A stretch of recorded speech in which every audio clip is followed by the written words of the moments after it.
ఎఫ్సీఐకి సకాలంలో custom milling రైస్ను అందించకుండా జాప్యం చేస్తున్న మిల్లులపై పీడీ యాక్ట్ నమోదు చేయాలని ఆదేశించారు నాగర్ కర్నూల్ కలెక్టర్ ఉదయ్ కుమార్. అధికారులు ఆయా రైస్ మిల్లులో ఆకస్మిక తనిఖీలు చేపట్టాలన్నారు.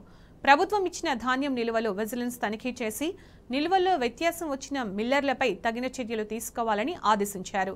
జిల్లాలో సీఎంఆర్ పెండింగ్ పై రాష్ట్ర ప్రభుత్వం ప్రత్యేక దృష్టి సారించిందని అన్నారు. కస్టమ్ మిల్లింగ్ రైస్ డెలివరీ ప్రక్రియపై మిల్లర్లు, పౌర సరఫరాల శాఖ అధికారులతో కలెక్టర్ ఉదయ్ కుమార్ సమీక్ష సమావేశం నిర్వహించారు.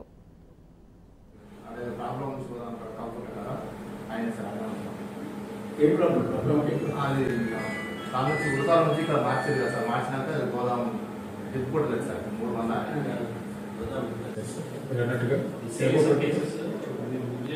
తర్వాత పీడీ యాక్టివేట్ అంతే సార్. 10-12 మంది ఉన్నారు సార్. ఈయన 52 అందరికీ ఉన్నాయి కదా.